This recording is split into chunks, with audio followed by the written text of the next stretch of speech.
So as I do this drill, I'm always putting the ball in a four-seam grip, and I'm working on this wrist flick. My throwing arm is not moving like that. I'm not extending the elbow, just the wrist from a four-seam grip, just working on the wrist flick. Trying to create backspin on the ball to increase velocity. As we do this drill, we are no more than about 7 to 10 feet away from our partner. If you're bouncing the ball or you have to start using your arm in your throw, that's a sign that you need to take a step forward, closer to your partner, and rework on the drill until you strengthen your wrist to extend to a further distance. Our next drill is from one knee. We have our throwing knee down. Our glove side knee is pointing right to our partner, who's also down. As we throw, we separate, putting our glove hand right at our partner, pointing right to him.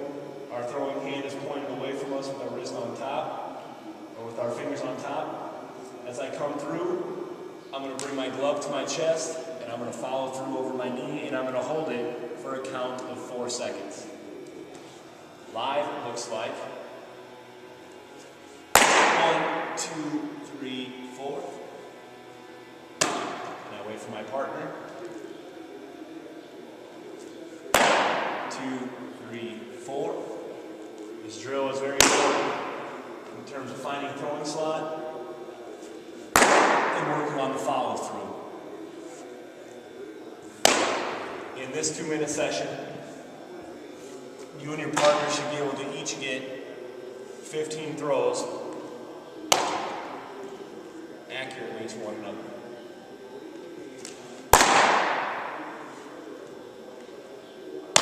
Your separation and finding your arm slot is very important. So you point into your partner, pointing away with the ball hand, hand on top, follow through. Done. In our third session, our third 2-minute session, we're going to start from a balanced athletic stance, knees bent, with the ball in the middle of our chest. We're going to separate, just like we did it from the knee, glove to our partner, throwing hand away, fingers on top of the ball. And we're going to work on rotating our hips through and following through on the throw, much like in our last drill. So live, it'll look like separate, glove to partner, ball away, fingers on top, and I hold my pose, receive from my partner, get back and set, throw through. I wait for my partner to throw, hands together, separate, get set, return from the partner, working on the transfer from the glove, getting the ball out quickly and getting into an athletic throwing spot, throw through again, and this would continue for 2 minutes.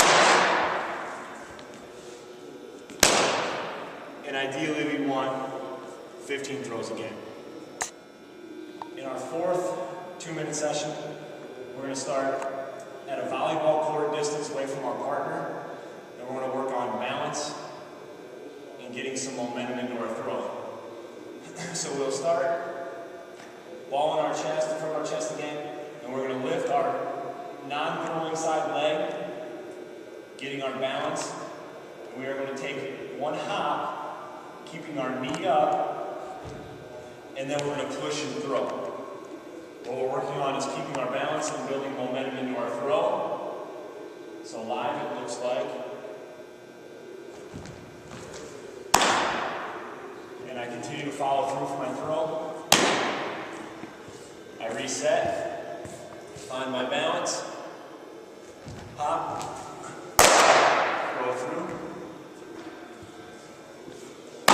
As I hop through, I separate over my knee, and I get back to our fundamental throwing position, glove to our partner, ball away, hand on top of the ball. Once again, balance, hop, throw. It's very important in this throwing session that you find your balance before you throw. If I'm off balance and I have to to reset, that's fine. Lift the knee, hop through. In this 2-minute session, once again, we're looking for anywhere from 10 to 15 throws accurately to your partner. In our 5th session, we're going to start to step through in our throw. So now we're going to start to put all of our fundamental positions together. So we'll step through with our throwing hand foot, with our throwing side foot. So I'm going to step through, separate into our fundamental throwing slot, and follow through on my throw. At this point, my partner and I in a gymnasium should be about baseline to baseline, extending further if we were outside, going further and further apart about every 30 seconds to a minute. All right, probably about 2 or 3 throws at each distance. Live, it looks like step through, separate, and throw. Continuing my follow through. All fundamentals stay the same in every throw. Step through, follow through. This station will last 5 minutes. For the first 3.5 minutes, or the first 4 minutes, you will be extending out. For the last minute, you will be closing the distance with which you and your partner are playing. After the first 3 minutes, you get to a point where you cannot accurately throw the ball with just a step. You may need to add a shuffle. The shuffle is the same fundamentals apply. Step, shuffle, throw. This is added to the throw to alleviate the stress on your arm. Helps you get a little bit more of your leg into the throw to extend the distance to which you and your partner can play catch. Once again, after the 4th minute, you and your partner will start to bring the distance in to where you are about a volleyball court's distance away from one another. The last session is for fielding specific throwing routines. This will be a 2-minute session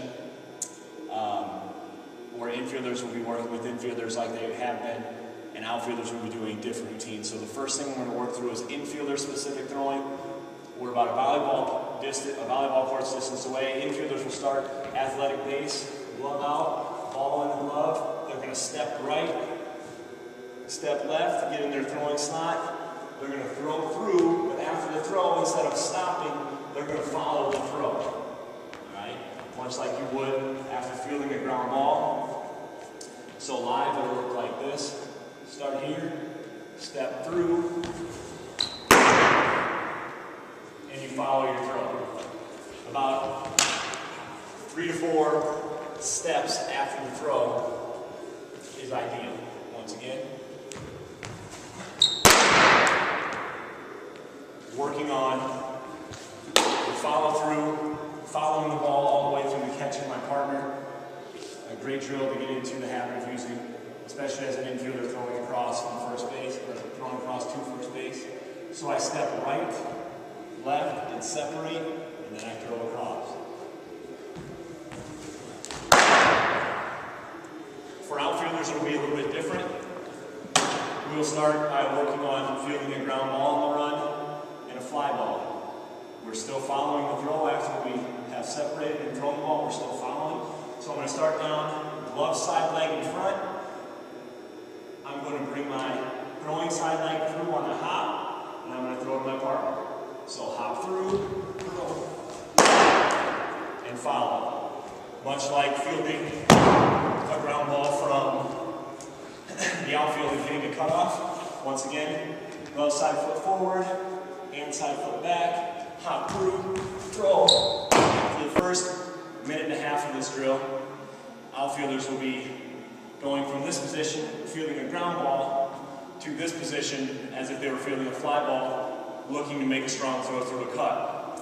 So we're going to start, once again, glove side foot forward, throwing side leg back, hand up, ball in glove, hand up, throwing hand up. We're going to hop through with our right and separate and throw through, following our throw once again. So live it'll look like hop through, throw, and follow.